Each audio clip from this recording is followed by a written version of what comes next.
Good afternoon, everybody.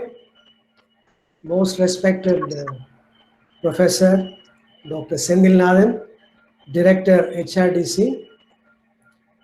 Most respected Dr. Murugesan, Principal. Of course, he may join soon. He is a syndicate member of Bharadas University. And my beloved colleagues, Dr. Rajkumar and Dr. Madan, were the coordinators of these two program 1 and 2. At the outset, I must thank our Honorable Vice Chancellor and of course Dr. Senthil Nathan, the Director, for this wonderful opportunity to be part of this UGC-sponsored online faculty induction program 1 and 2. As Dr. Senthil Nathan said, I used to be a resource person. Since I'm retired, Dr. Senthil Nathan felt that I should come at the end and offer felicitation or valedictory address. Thank you for this wonderful opportunity. And I'm really delighted to learn that there are 69 participants, and I think this is the first online program after the pandemic, I believe. Good, congratulations, Dr. Senthil Nathan and the team, Dr. Rajkumar and Dr. Madan. And also, it's good to learn that participants are from Maharashtra, Orissa, West Bengal, Kerala, Orissa and other states. Good that participants could come from. And Senthil Nathan, Dr. Senthil Nathan is very smart, very composed, and the way he speaks, I really used to appreciate him, really. And even the feedback also, I wish Dr. Senthil Nathan's wife would have listened to this feedback. I'm sure his life at home will be better. It's better now. It will be far better. And my dear colleagues, earlier, some years back, this same program used to be called as orientation program. This is a modified version, I believe. Induction program. It's nice to hear this name, induction program. It's good. And as Dr. Rajkumar and Madan said, the topics are really good. Higher education, curriculum, choice-based education, national education policy, SWAM, and stress management. Good. All the participants are really lucky because teachers, we are expected to update. We need to keep abreast with the latest developments. That too, and now just like Industry 4.0, we are undergoing Education 4.0. Digitization is very much there. And faculty members need to, always update. It is necessary because the students have access to internet facility. They read something, they come to the class, and they ask several questions, and we have to be ready to answer those questions. Without which, we'll not be able to gain any sort of respect from the students. So, you teachers who have attended are really fortunate, and you may not see the benefits right now. But all those lectures you have listened to in the last 30 days certainly will help you when you go back, of course, when you go to your college or university to do your teaching or your research. Definitely, it will help you a great deal. And also, it is your duty to transfer other colleagues who have not attended this particular program. Because all are not fortunate, because Dr. Senthil Nathan is very smart in, giving admission. Of course, you can't afford to give admission for all those who applied for it. Therefore, I make a plea to those participants who have attended, kindly take this message and transfer, help all other colleagues also in terms of soft copy or your own explanation and all that. That would help other colleagues who have not attended this. And Dr. Senthil Nathan said I can take about 10-15 minutes. Isn't it, sir? Yeah. Yes, sir. There is a public opinion about teachers, either at the college level or at the university level. They say they always think that we are only doing teaching. Obviously, we are doing teaching and research. Besides teaching and research, teachers in colleges and in university, we have more than 2 responsibilities. If you realize, teaching, research, training, because Dr. Senthil and Dr. Rajkumar are all involved in giving training, isn't it? All the resource persons are giving training and extension and administration. So we need, time has come that the teachers will have realized that teaching, research, extension, administration, and training, these are our responsibilities. But seldom public at large, I'm not trying to blame them. They say that they go to university, they teach for a few hours, 1 or 2 hours, and then they relax. This is sort of a wrong conception that they have. But we do have set of responsibilities besides teaching, research, extension, training, and administration. So please tell the public they should realize that we are able to discharge our duties on all 5 fronts. That we should remember. And and as I said, teachers, we need to always update.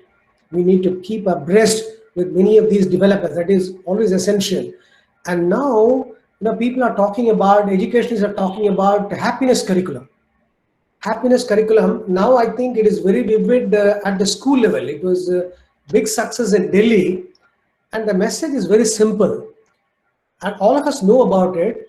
I just would like to make it very clear on this occasion. Happiness curriculum, when you read that concept, we may see that students or children, when they come to school or college or university, they should feel happy. That is only the flip side. The point is, they say there is a need for shift from your classroom teaching, examination, grade, marks, pass, fail, getting degree. That is very much essential. Now they say that we should go beyond that sort of teaching, exam, mark orientation towards focusing more on cognition, literacy, numeracy, values, learner-based education. Those things are essential, which we have been doing, but under happiness curriculum, they are emphasizing this particular point. Although we have been doing, but we need to reckon these points. That cognition is more important. When when students do listen to your class, they learn something, they are able to read something, reproduce, get some marks, get away. But they should realize only with their cognitive power, with their ability towards literacy, numeracy, that would help them getting a job. More so the values. Because I'm a senior person, I realize that values are more important, and I make a plea for all the colleagues. Please give full freedom to the students in the class. Give your lecture for 20-30 minutes and allow them to ask questions. And students, only if you threaten them, if you intimidate them, they will not come forward to ask questions. Even if they ask stupid questions, under innovation and entrepreneurship, we say new ideas come up only from students, young mind. So allow them to ask questions, and certainly you'll be able to answer. Even if you don't know the answer, you can check with the material resources that you have. You can come back next year and answer. But don't suppress students. That is how students learn to come to speak and all that. Another point with the assignment. I'm really constrained to make this particular point. Dr. Senthil would permit me. Now we are talking about plagiarism. Who is responsible? You and I are responsible. When we give assignments to students, they write 20 pages, 30 pages, they cut and paste, or they do all that. And we give 12 marks out of 10. Maximum mark is 10, we are giving 12 marks. We are only responsible. When you give assignment, you make them write just 1 page or 2 pages in their own language, preferably in English. Let them make mistakes. We learn by committing mistakes. It is our responsibility to correct those assignments. But students, they submit for 10 pages, 20 pages, without reading them, we award some marks. This is a starting point for plagiarism. At the UG level, PG level, then this passed on to MPhil, even at the doctor level. I am only saying we are responsible. So my dear colleagues, young colleagues, when you give assignments, make them write 1 page. When they leave the campus, by learning just to learn 1 page, 1 can become 2, 2 can become 4, 4 can become 8. Let them make mistakes. You are there to correct that mistake. Fine. And of course, communication skill, you allow them to speak. You allow them to speak, and seminars, let them come and give an extempore talk. You give them freedom, don't ridicule, they will learn. So when they leave the campus, if they are able to articulate for 5 minutes, just like as beautifully as Dr. Senthil, And if you're able to, write one page, this is what is being expected in the market, job market, because there is a huge gap between your curriculum and the job market. When you go there, they will ask you whether you are capable of drafting. That is what they expect. And when you are able to, speak something. So, my dear colleagues, this can be achieved only by giving freedom to students. Don't intimidate, don't ridicule them, don't suppress them.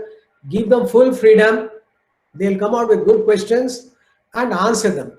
If 1 hour is allotted for you, just take only 30 minutes for your presentation. Remaining 30 minutes only for question and answer. Because your strength depends on the way you respond to questions. The way you respond to questions depends and decides your academic credential. So, my dear colleagues, you are giving. I am only making a plea on this occasion to practice this. So that is how I am really delighted to read a book on this happiness curriculum. I was thinking, because when young children, when they go to school, they are crying, they are weeping. Happiness curriculum simply means that they should go enjoying, they should go jumping. It's not the literal meaning. Happiness curriculum is a holistic one. Highly, it's a composite term involving your teaching, listening, examination marks, grade on the one hand, and cognition, numeracy, literacy, values on the other hand. So now it is all very being so successful at the school level. I wish it should come at the college and university level also. And also, I seek Dr. Sendila's permission to give me 1 minute. See, when you frame a syllabus, any course, one course is one paper. When you frame a syllabus for one course, usually there used to be 5 modules. I'm only requesting you to add one more module, one more chapter on creativity, innovation, entrepreneurship. And this is the actually mandate of our, the Bharat Association Entrepreneurship Innovation Career Hub, where we are making a plea to all the chairmen of Board of Studies. And in fact, I am also, giving talks to engineering colleges, medical colleges, where we are making a plea to add one additional chapter, module. Thereby, students will get to learn what is all about creativity, what is all about entrepreneurship, what is all about innovation. Many students are there, with that skill. If you give them that sort of exposure, by the time they complete their UG or PG, they'll be ready to become an entrepreneur. So that request also I'm making on this occasion, and I'm really happy that Dr. Senthilnathan, director, and he's a very smart man and a very composed. I could understand from all the feedback. Highly composed, he will not lose his temper, with a smiling face. Used to, and he brings good resource persons. Underline, because all resource persons are good, but he picks up people and appropriate topic, time, and all that. And be sure, participants, he will give good grade. Don't worry about it. Because you would have done your job, listening, you would have taken the exam, test and all that. So be confident, and I'm really happy that I'm a part of this particular program. Dr. Rajkumar, Dr. Madan, young, very energetic, they're all good researchers, just like Senthilnathan. They have very good publications in impact factor. They have a good H index and all that. So I appreciate the coordinators, Dr. Madan and Dr. Rajkumar, for their nice words. Dr. Rajkumar said the goody words about me, Fulbright fellow. I forgot that I am a Fulbright fellow. Anyway, Dr. Senthilnathan, congratulations. I congratulate all the participants. Definitely, you would not realize now. You have listened to all these presentations, lectures the last 30 days. This would certainly help you in your teaching and research. And please make a deliberate attempt to make use of all these in your teaching and research. It will help you. It will definitely help you. And the context, life is all about social relationship, human relationship. So have in touch with all the colleagues who are the participants of this particular program. And you can have them as examiner for your MPhil or PhD. So this is a nice occasion and a nice opportunity. And thank you very much, Dr. Senthilnathan, Dr. Madan, Dr. Rajkumar, for this wonderful opportunity. Thank you so much. Thank you so much.